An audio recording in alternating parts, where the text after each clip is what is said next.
I really, and I said this to our team, really, I think if you're a Drake fan, you should be very impressed with the effort of their team in the third quarter. That says a lot about their program, their kids, their coaching staff, to play the way they played in the third quarter. Our team, we couldn't have played any better in the first half. We guarded great, shot the ball great. Obviously, AJ got us going. But you come on the road in these in-state games and win like we did. I'm really, really pleased, really excited about it, and glad that the bus ride home is a little better than it's been in the past. Bill, how would you describe how well she was shooting the ball there during those first 5 minutes? No, I mean it's something that she worked. JJ works really, really hard. She missed a couple of shots a couple games ago, but when she's open and obviously they were really sagging in and rotating to Audie, and she was wide open, and it's a matter of getting her the ball, and it is a relaxing feeling when you see a couple go in early on the road. It was kind of like the start of the game was like the start of the third quarter for them, But AJ works really hard at it, and obviously she's so proud to be from Des Moines. She's so proud to be an alum of Roosevelt High School. So it's cool to see a kid have that kind of experience. You always talk about your teams needing an X factor. Can she be it on certain nights? Oh yeah. The good thing is I think we have a number of people. I mean, Reagan Wilson tonight comes off the bench. Sid can do it. There's a lot of kids, I think, that have that opportunity. I think the challenge is when you need them, is someone going to be there? I mean, when we struggle, it's going to be when, Audie and Addie are going to do what they do. I don't know that you can slow them down a little bit, but then it comes down to what are the other people going to do? And I think, like for our kids, our scouting report was Alsman, Knutson. I thought we did a great job, but for them, then the Becker kid steps up and played great. So that's what you're trying to figure out. But yeah, tonight it was AJ and Reagan's turn to make some big shots and opens up the court for you. And at some point, you got to decide: are you just going to let them keep shooting it, or we're going to throw the ball to Audie? And that happens when you make a couple. And the last two games, we've made a couple. What were you looking for in terms of production when you threw Reagan out there? Well, I think it was Reagan always plays hard. We had a little foul trouble, and it was just kind of like you see that in practice from time to time, and you just it's one of those coaching hunches things. Like maybe she'll make one, or she's going to play hard. She's going to run your offense. Reese had a little foul trouble. Kenzie had a little foul trouble. We didn't want AJ to get – so the timing of it was like, hey, let's give her a shot. And to her credit, I mean, she works really hard and to get to the point where she earns some minutes. I mean, she's not real high in the depth chart at times, and she never complains. And, to see her do what she did tonight impacted the game a lot, I thought. EJ said the third quarter is going to be an area of emphasis probably. What you see during that quarter?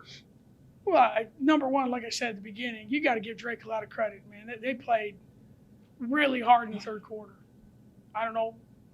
And I've never been really good, well, at a lot of things. A lot of things. But I'm not real good at a halftime speech when you're up 34 points. Hey, keep playing. Don't worry. Yeah, that was a really great one.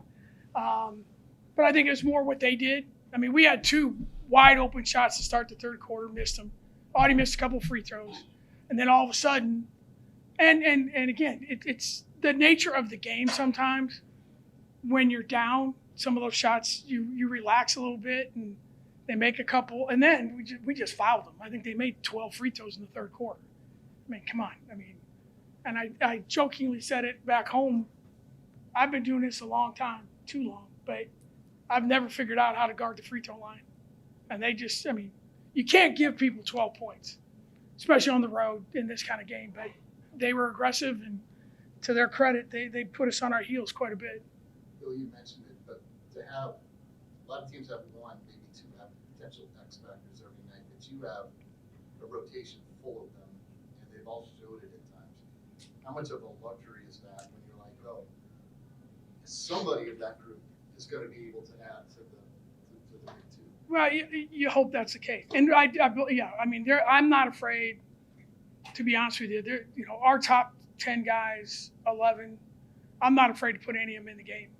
The challenge becomes how far do you go with a kid who might be struggling because the next one might go in, or there's a little bit of guesswork to it and there's a little bit of feel to it, but the way we practice, and our scout team guys were phenomenal this week. Our guys are really good, and this is a really hard team to simulate. So you get a good read on how we do in practice, and it's like anything. Audie and Addie are going to do what they do. Jada's going to do what Jada does, and I've told them there's 100 minutes of, and we said it at media day. There's 100 minutes available, and I've said many times, coaches do not decide who plays. The players do, and if you play well, you play. And Reagan played well; she got to play, and AJ made shots, so we ran plays for AJ. So we're lucky, and we have good depth, and I think we have depth that is sustainable over time. I really believe that. What did AJ State you put up on the scoreboard? 85-73. 2 years ago, we lost here 85-73. How much do you think that motivated? Not at all. It makes me feel good. It makes me feel like I'm doing this coaching motivation stuff. Most of them came in like, what is that? Then it was like, we had it like the score. Well, shouldn't Drake be on the home side? Because originally they put it up on our, they figure out a lot of weird stuff. But no, we just did it one day. Like, hey, this is what we're getting into. You go on the road, you play an in-state team.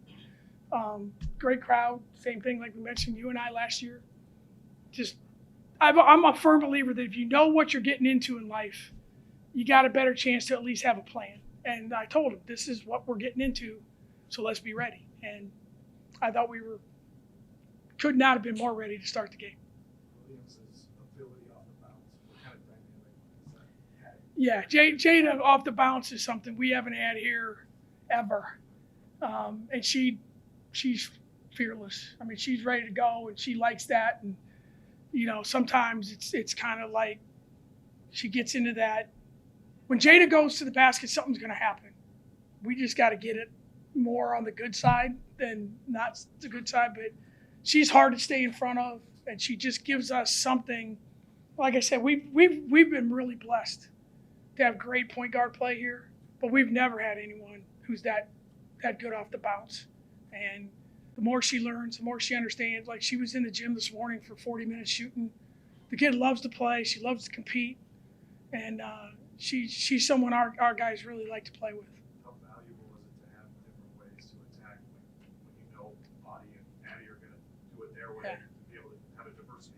Yeah, that was probably, of all the things that we've tried to add, Jada and Reese are people that can get into the gut of the defense and make, like, in the past, it's like, as we all know, as the level gets higher, someone's got to just go make a play. And we've been pretty good about pass, catch, run our offense.